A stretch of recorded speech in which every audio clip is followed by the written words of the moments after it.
नमस्कार। आज के इस सत्र में मैं अंजलि सुहाने स्कूल ऑफ एजुकेशन इग्नू की ओर से आप सभी का स्वागत करती हूँ।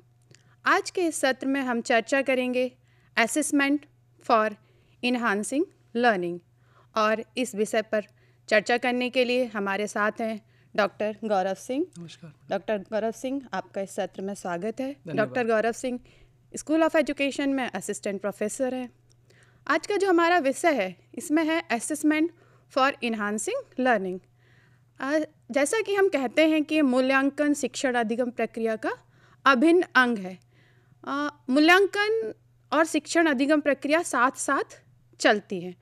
अगर मूल्यांकन ना किया जाए तो हम कैसे पता कर पाएंगे कि बच्चे क्या सीख रहे हैं। पारंपरिक रूप में या जब हम पढ़ते थे तो मुख्यतः क्या होता था कि जो मूल्यांकन होता था वो अधिगम का मूल्यांकन होता था, यानी कि हम कहते हैं कि असेसमेंट ऑफ लर्निंग बच्चे ने क्या सीखा है उसके बारे में साल में एक सत्र जो होता था उसमें 2 बार एग्ज़ाम ले लिए जाते थे, हाफ ईयरली, और उसमें ये पता करते थे कि बच्चे ने क्या क्या सीख लिया है। लेकिन वहाँ पर कोई भी इस तरह की स्ट्रेटजीज़ नहीं होती थी कि उनको फीडबैक दिया जाए, उनको बताया जाए बच्चों को कि वो कहाँ पर उनमें कमी है, कहाँ सुधार की आवश्यकता है। आज एक पैराडाइम शिफ्ट आया है और हम बात करने लगे हैं कि जो assessment for enhancing learning, assessment किस तरह से लर्निंग को बढ़ाए, क्योंकि शिक्षण का जो मुख्य उद्देश्य है वो है बच्चे के व्यवहार में उद्देश्यानुरूप न्यायसंगत परिवर्तन करना। अगर बच्चे को सिर्फ ये पता चले कि आखिरी के साल के आखिरी में या साल में 1 बार या 2 बार कि उसको क्या क्या आता है और क्या नहीं आता, तो कहीं ना कहीं बच्चे के अधिगम में कुछ कमी रह जाएगी, उसमें कोई उसको इन्हांस करने का कोई तरीका नहीं होगा। लेकिन जब हम सतत और व्यापक मूल्यांकन की बात करते हैं, आज मूल्यांकन पूरे वर्ष भर शिक्षण अधिगम प्रक्रिया के साथ साथ चलता रहता है। तो जब मूल्यांकन के विभिन्न तरीकों से हम बच्चे के अधिगम को बढ़ाने की कोशिश करते हैं, तो इसी विषय पर आज हम डिटेल में चर्चा करेंगे डॉक्टर सिंह के साथ। तो डॉक्टर सिंह, सबसे पहले तो आप हमारे व्यूअर्स को ये बताएं कि असेसमेंट है क्या, असेसमेंट किस लिए ज़रूरी है और असेसमेंट को हम परिभाषित किस तरह से कर सकते हैं। बहुत अच्छे प्रश्न के साथ डॉक्टर अंजलि आपने चर्चा का प्रारंभ किया है। एक्चुअली जब हम टीचिंग लर्निंग प्रोसेस में असेसमेंट की बात करते हैं तो हम नॉर्मली 3 टर्म्स इस्तेमाल करते हैं, बहुत कॉमन।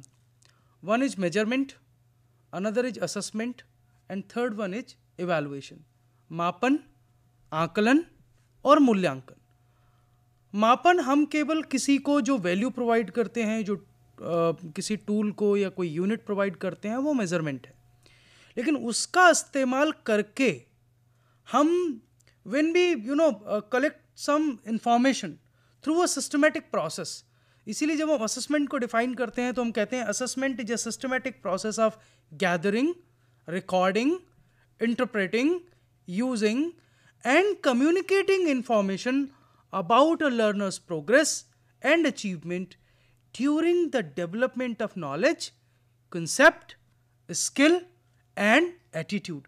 तो चाहे हम नॉलेज के डेवलपमेंट की प्रोसेस में हो, चाहे स्किल डेवलपमेंट की प्रक्रिया चल रही हो, या कोई कंसेप्ट फॉर्मेशन हो रहा हो, या उसके एटीट्यूड में हम किसी चेंज को लाने की बात करें, तो जब भी हम इस किसी भी प्रोसेस में हम ये देखते हैं कि लर्नर ने कितना प्रोग्रेस किया या क्या उसका अचीवमेंट है, तो उस प्रोग्रेस और अचीवमेंट के बारे में जानने के लिए when we gather information, we basically record that information, we interpret that information and we communicate about that information to different stakeholders, then this whole process, ये पूरी प्रक्रिया असेसमेंट या आकलन की प्रक्रिया कहलाती है। तो आकलन की प्रक्रिया सतत चलती रहती है। जैसे आपने कहा, आकलन निरंतर चलता रहता है। आकलन शिक्षण अधिगम प्रक्रिया, टीचिंग लर्निंग प्रोसेस का एक अंग है, एक अभिन्न अंग है। आकलन को हम टीचिंग प्रैक्टिस से अलग रख करके नहीं देख सकते, क्योंकि जैसे एक टीचर मान लीजिए क्लास में एंटर करता है, वो सबसे पहले अपने क्लास के बच्चों को असेस करता है। जरूरी नहीं कि उनसे प्रश्न ही पूछे, वह वहाँ के वातावरण को, परिवेश को असेस करता है। वह बच्चों के किस प्रकार से बच्चे बैठे हैं, बच्चों का आपस में क्या व्यवहार है। केवल आकलन का अर्थ शैक्षणिक आकलन मात्र से नहीं है, पूरे परिवेश का आकलन होता है। फिर जैसे जैसे वो आगे बढ़ता है, मैं ठीक पढ़ा रहा हूँ नहीं पढ़ा रहा हूँ, मेरे बच्चों की क्या अपेक्षाएं। आकलन तो शिक्षण अधिगम प्रक्रिया के हर चरण से जुड़ा हुआ है जी। क्योंकि जहाँ तक हम कहते ही हैं कि आकलन शिक्षण अधिगम प्रक्रिया का अभिन्न अंग है, जब सत्र प्रारंभ होता है उस दिन से और जब सत्र समाप्त होता है वो पूरे के पूरे उन 12 महीने में पूरे समय कहीं ना कहीं किसी ना किसी रूप से बच्चे की आकलन प्रक्रिया कर रहा होता है, उसके अधिगम को बढ़ा रहा होता है। बच्चे के ज्ञानात्मक पक्ष, भावात्मक, क्रियात्मक, कॉग्निटिव, अफेक्टिव, साइकोमोटर तीनों डोमेन के इम्प्रूवमेंट के लिए ये प्रक्रिया कहीं ना कहीं अधिगम के साथ चल रही होती है। तो सब इसके बाद जब हम समझ सकते हैं कि जहाँ आपने बताया कि मापन, आकलन और मूल्यांकन ये तीनों शब्द अलग अलग हैं, हालांकि कुछ लोग धीरे धीरे इसमें अंतर समझ पाए हैं कि आकलन किस तरह से मूल्यांकन से जुड़ा हुआ है और कि आकलन के बाद मूल्यांकन किस प्रकार होता है। हम बात कर रहे हैं असेसमेंट फॉर इनहांसिंग लर्निंग, तो सबसे पहले तो क्या इसके डिटर्मिनेंट्स क्या हैं असेसमेंट के? जी देखिए, जब हम असेसमेंट को समझने की कोशिश करते हैं और हमारे खासतौर पर लर्नर्स और टीचर्स जब असेसमेंट को समझने की कोशिश करते हैं तो उन्हें पहले देखना चाहिए कि असेसमेंट स्टैंड कहाँ करता है पूरी टीचिंग लर्निंग प्रोसेस में। जैसा कि मैंने कहा, assessment it is a part of teaching learning process. हम असेसमेंट को टीचिंग लर्निंग प्रोसेस से अलग होकर नहीं देख सकते। और ये हमको मदद किस में करता है? Basically assessment helps us in monitoring the learning and ensuring the minimum achievement in every area. तो जब हम असेसमेंट करते हैं तो हम उसकी जो पूरी लर्निंग प्रोसेस चल रही है हमारे लर्नर की, उस पूरी लर्निंग प्रोसेस को हम मॉनिटर करते हैं। हम ये देखते हैं कि जैसे आपने कहा कि कॉग्निटिव डोमेन है, अफेक्टिव डोमेन है, साइकोमोटर डोमेन है, तो जिस भी डोमेन या जिस भी एरिया में हम लर्नर में एनहांसमेंट चाहते हैं, उसमें डेवलपमेंट चाहते हैं, उसमें लर्निंग चाहते हैं, तो हर एरिया में लर्नर कितना प्रोग्रेस कर रहा है। और जब भी हम टीचिंग लर्निंग प्रोसेस शुरू करते हैं हम अपनी टीचिंग लर्निंग प्रोसेस के सर्टेन ऑब्जेक्टिव्स डिसाइड करते हैं, या यूँ कहें कि हम एक मिनिमम लेवल ऑफ लर्निंग तय करते हैं कि हमारा लर्नर कम से कम इतना तो प्राप्त कर लेगा। बिल्कुल बिल्कुल। चाहे वो कंसेप्ट फॉर्मेशन के रूप में हो, चाहे वो कोई स्किल डेवलपमेंट के फील्ड में हो। तो जो कंटिन्यूअस असेसमेंट जो चलता रहता है, ये ना केवल लर्निंग की मॉनिटरिंग में मदद करता है, बल्कि इसके साथ साथ वो जो हमने एक सेट पैरामीटर तय किए हैं वो मिनिमम लेवल अचीव हुआ कि नहीं हुआ किसी भी पर्टिकुलर एरिया में, तो हर एरिया में मिनिमम लेवल ऑफ लर्निंग को इंश्योर करने में हमें असेसमेंट मदद करता है। इसके अलावा जो इसका तीसरा डिटर्मिनेंट है, this assessment basically helps us in teaching learning, in planning our teaching learning. And how we will plan our teaching learning? We plan our teaching learning on the basis of the needs of the learner. So assessment helps in planning teaching learning as per needs of the learner. तो needs of the learner हमें कैसे पता लगेगी? उसके लिए हम कोई test नहीं लेते, हम कोई उनको पेपर पेंसिल टेस्ट देकर नहीं पूछते कि आपकी नीड्स क्या है। लर्नर की नीड्स हम असेस करते हैं थ्रू इनफॉर्मल असेसमेंट। हम क्लास में जाते हैं, बच्चों से बातचीत करते हैं, हमें पता है बच्चों का मेंटल लेवल क्या है, बच्चे किस क्लास में पढ़ रहे हैं, उनकी क्या लर्निंग नीड्स हैं, और उनकी जो लर्निंग नीड्स हैं उनका असेसमेंट करने के बाद ही हम अपनी टीचिंग लर्निंग प्लान करते हैं। क्योंकि हम टीचिंग लर्निंग प्रोसेस का हिस्सा क्यों हैं, हम टीचिंग लर्निंग क्यों करते हैं? ताकि बच्चे की लर्निंग नीड्स को सेटिस्फाई किया जा सके। तो जब तक हम लर्निंग नीड्स को असेस नहीं करेंगे तब तक हम लर्निंग नीड के अकॉर्डिंग अपनी टीचिंग लर्निंग को प्लान नहीं कर सकते। तो असेसमेंट का एक ये भी डिटर्मिनेंट है कि बच्चे की टीचिंग लर्निंग का भी हमें जो टीचिंग लर्निंग के लिए जो उसकी लर्निंग नीड्स हैं, उन लर्निंग नीड्स का भी हमें असेसमेंट करना होता है। बिल्कुल, क्योंकि जैसे कि एक ही विषय की बात करें हम, मान लीजिए एक हम इन्वायरमेंट स्टडीज़ को ही ले लें, तो एक ही सब्जेक्ट होगा, मान लीजिए वाटर, उसको हम क्लास 3rd में भी पढ़ाएंगे, क्लास 4th में भी पढ़ाते हैं, क्लास 5th में भी पढ़ाते हैं, लेकिन उस समय लर्निंग नीड्स अलग अलग हो जाती है। क्लास 3rd में बच्चे को हमें वाटर के कुछ अलग टॉपिक्स डील करने होते हैं, क्लास 4th में हमें कुछ अलग करने होते हैं, और क्लास 5th में जाके कुछ अलग करने। तो जब तक हम ये एसेस नहीं करेंगे तब तक हम अपनी प्लानिंग को आगे सही ढंग से कैसे बढ़ा पाएंगे। इसी तरह से जो फोर्थ डिटर्मिनेंट है असेसमेंट का, वो ये कि असेसमेंट हमें मदद करता है बच्चों की स्पेसिफिक लर्निंग डिफिकल्टीज को आइडेंटिफाई करने में।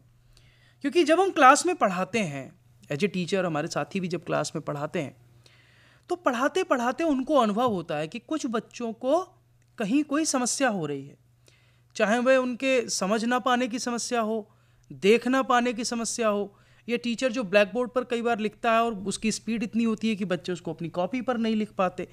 तो different kind of learning difficulties हो सकती हैं। वो लर्निंग से रिलेटेड हो सकती हैं, वो उनकी किसी फिजिकल प्रॉब्लम की वजह से हो सकती हैं, वो टीचर रिलेटेड भी हो सकती हैं। तो असेसमेंट, ये जो इनफॉर्मल असेसमेंट जो बेसिकली लर्निंग को एनहांस करने के लिए जो हम असेसमेंट की बात कर रहे हैं, तो वहाँ पर ये असेसमेंट हमें उन लर्निंग डिफ़िकल्टीज़ को आइडेंटिफाई करने में मदद करता है। और जब हम ये लगातार सारी चीज़ें करते रहते हैं तो हम एज ए टीचर बच्चों के बारे में न केवल बच्चों से बल्कि अपने साथी टीचर्स से और बच्चों के पेरेंट्स से, हम सबके साथ कंटिन्यूअस कम्युनिकेट करते हैं अबाउट लर्नर्स प्रोग्रेस। तो असेसमेंट हमें communication among the teachers, leaders and parents, इन सबके साथ कम्युनिकेशन को कंटिन्यू बनाए रखने में भी मदद करता है। तो अगर हम समराइज फॉर्म में देखें कि हमारे कौन कौन से की डिटर्मिनेंट्स हैं, तो असेसमेंट का पहला डिटर्मिनेंट तो यही है कि असेसमेंट टीचिंग लर्निंग प्रोसेस का हिस्सा है। बिल्कुल। असेसमेंट हमें मॉनिटरिंग में मदद करता है। Assessment helps us in planning.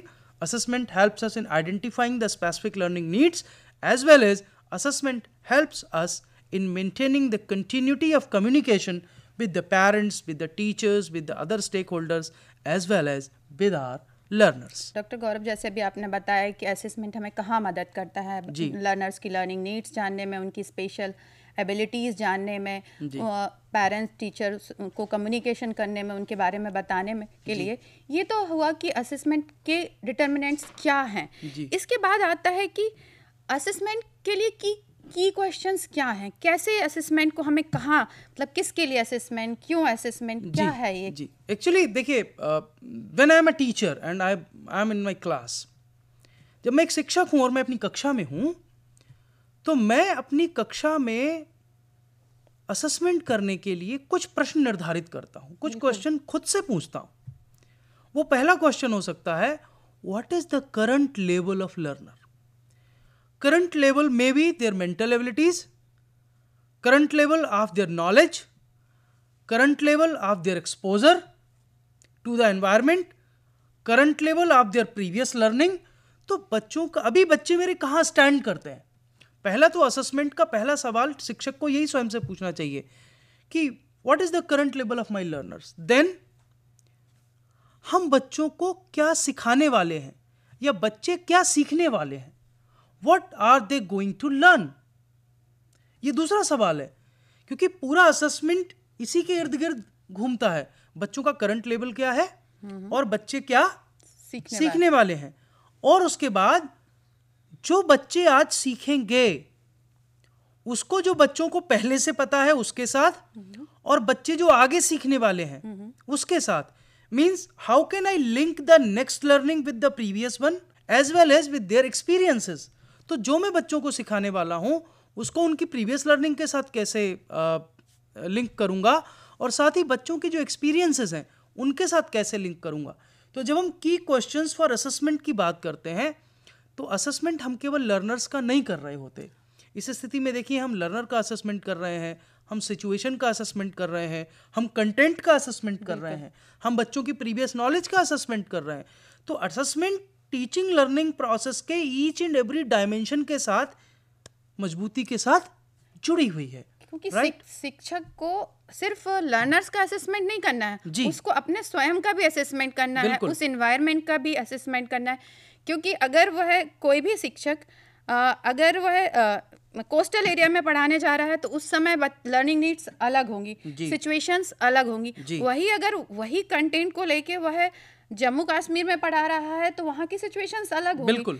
तो बच्चे के, जो आपने कहा कि तीसरे उसमें कहा कि बच्चे की प्रीवियस जो उनके अनुभव हैं वो क्या हैं, और उसको नए अनुभवों के साथ कैसे जोड़ना है, कैसे लिंक क्योंकि अगर जो नॉर्थ ईस्ट में बच्चे को प्रीवियस जो अनुभव होंगे, जो लेके कक्षा में आया होगा वो अलग होंगे, और जो कोस्टल एरिया में होंगे उसके पास समुद्र और के अनुभव होंगे। अगर हम जम्मू के बच्चे को समुद्र के एग्जाम्पल से शुरू करेंगे तो हो सकता है वो क्लास 3 का बच्चा उतनी चीज़ों को ग्रेस्प भी नहीं कर पाएगा। तो ये आकलन शिक्षक को अपने लिए भी है कि वह समझे कि पढ़ाने से पहले सारी चीज़ों की सारी इन्वायरमेंट को, कंटेंट को, लर्निंग नीड्स को कैसे उसको एसेस करना है। तो अभी तो हमने बात की कि क्या डिटर्मिनेंट्स हैं, क्या की क्वेश्चंस हैं। अब हम बात करें कि कैसे ये जो हम बात कर रहे हैं असेसमेंट कैसे करें जिससे कि लर्निंग इन्हांस हो, जो कि हमारा मुख्य मुद्दा है। कुल मिला के कि हमें तो आउटपुट की बात करते हैं तो हमें तो कुल मिला के बच्चे का जो अधिगम है उसको ही बढ़ाना है। जो अगर हम डॉक्टर अंजुली अगर हम असेसमेंट की पूरी प्रोसेस को देखें और अगर हम ये देखने की कोशिश करें कि टीचिंग लर्निंग को एनहांस करने के लिए असेसमेंट कहाँ कहाँ टीचर्स यूज़ करते हैं, तो हम उनको 5 मेजर यू कैन से कि हम 5 मेजर थीम्स के अंदर उनको डिस्कस कर सकते हैं। जैसे पहला है assessment helps us in planning of new learning, कि नया क्या सिखाने वाले हैं। असेसमेंट हमें इसमें भी मदद करता है कि what we will share with our children, हम अपने बच्चों के साथ क्या शेयर करेंगे, हम अपने बच्चों के साथ क्या एक्सप्लोर करेंगे और हमारे बच्चे क्या एक्सप्लोर करेंगे। उस एक्सप्लोरेशन के लिए, उस शेयरिंग के लिए, उस न्यू लर्निंग को प्रोवाइड करने के लिए what will be appropriate method और what will be the strategies which we will use during the teaching learning process. And not only this, how we will gather and collect the data, how we will record that what children are learning। ये जो जब हम enhancing of teaching learning की बात करते हैं और enhancing of teaching learning में when we are talking about the role of assessment for enhancing teaching learning, the role of assessment is everywhere. Everywhere means at each and every step. Let us discuss one by one. Like the first step. First step is assessment plans new learning. How? Because when we talk about new learning, हम सबसे पहले ये जानने की कोशिश करते हैं what children already know और what they have already learned। बच्चों ने क्या सीख लिया है या बच्चों को कितना पता है। फिर what are our learning objectives, हमारे सीखने के उद्देश्य क्या है। Then if our learning objectives are something different and the previous experiences or the knowledge which children already have is something different, is there some modification required? If some modification is required in my teaching learning, what are those modifications? Right? Then what will be new learning?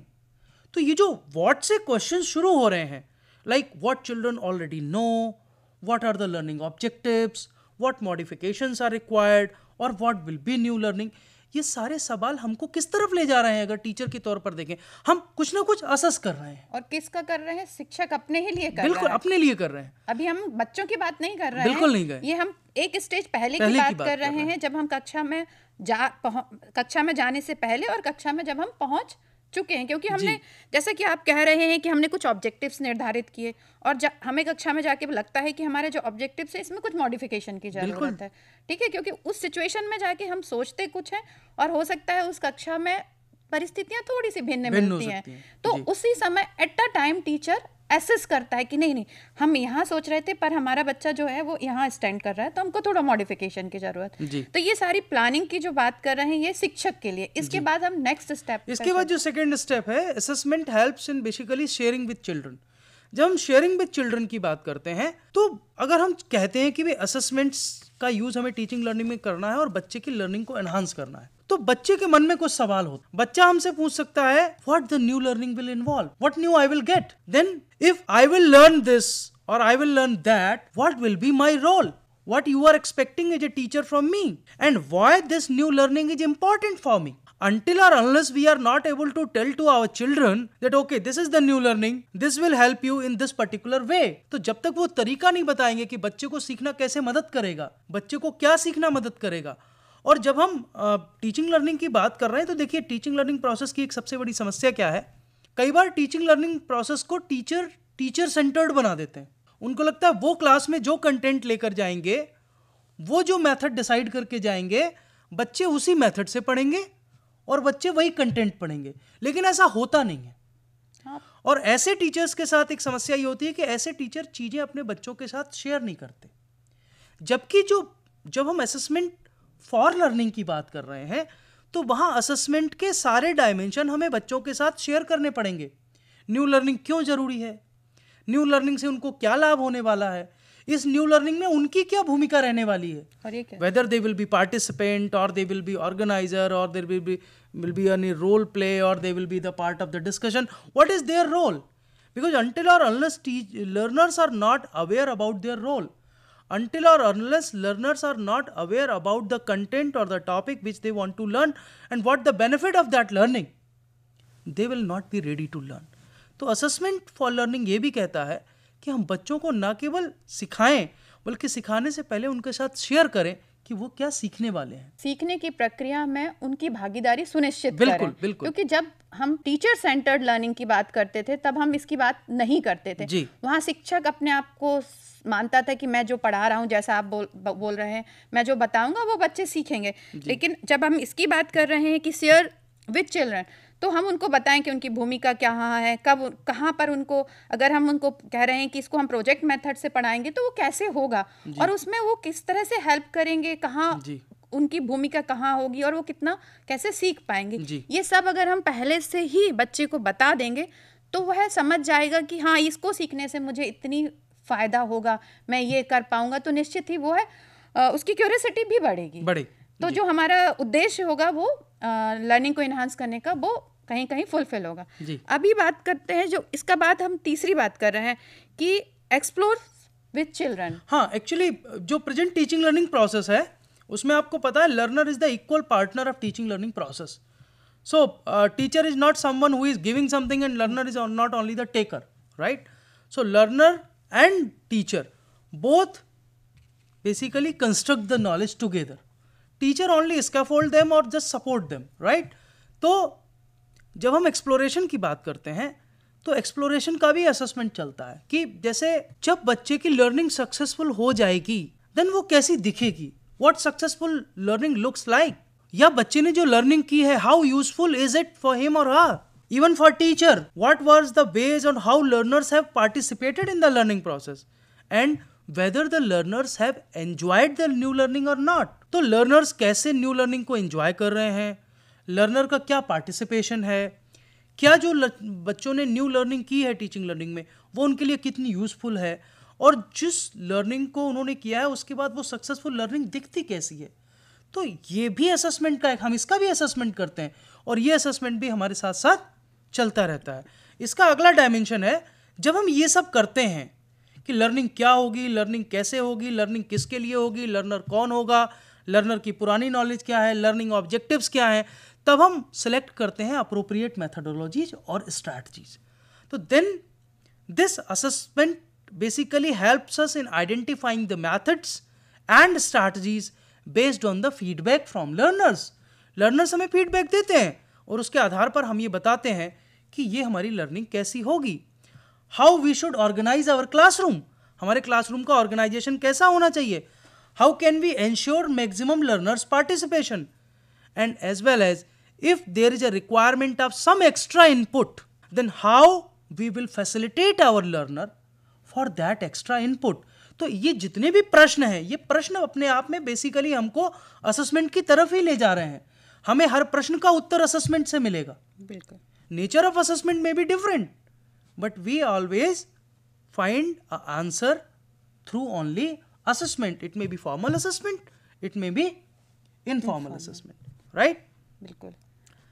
Then जब हम उचित method अपना लेते हैं, हम बच्चों को पढ़ा लेते हैं, बच्चे हमारे साथ ज्ञान का निर्माण कर लेते हैं, वो सीख लेते हैं, देन असेसमेंट वहाँ समाप्त नहीं होता. अभी असेसमेंट की जो एक प्रचलित भूमिका है वो तो अब आई है, पारंपरिक भूमिका तो अब आई है, जहां ये जानने का प्रयास किया जाता है कि बच्चों ने क्या सीखा, what the children are learning, बच्चों ने कैसे सीखा, how children are learning, if they are learning is there any learning gap, so what are the learning gaps, right? और उसके साथ साथ if there is learning gap then how I will fill that learning gap to ensure maximum learning, right? तो बच्चों ने क्या सीखा, बच्चे कैसे सीख रहे हैं, बच्चों के लर्निंग गैप्स क्या हैं, उन लर्निंग गैप्स को फिल करने के लिए हम क्या करें, क्या तरीका अपनाएं जिससे कि मैक्सिमम लर्निंग इंश्योर हो सके. तो जब हम इन सारे प्रश्नों का जवाब ढूंढते हैं तब हम फिर असेसमेंट कर रहे हैं. बिल्कुल, राइट? तो असेसमेंट मैडम एक ऐसी प्रक्रिया है जो प्रारंभ से अंत तक चलती है. अध्यापक कक्षा में प्रवेश करता है वह कक्षा के परिवेश को, क्लासरूम एनवायरनमेंट का असेसमेंट करता है, वो लर्नर का असेसमेंट करता है, लर्नर की प्रीवियस नॉलेज का असेसमेंट करता है, लर्नर की एग्जिस्टिंग नॉलेज का असेसमेंट करता है, लर्नर के एक्सपोजर का असेसमेंट करता है, लर्नर के इंटरेस्ट का असेसमेंट करता है।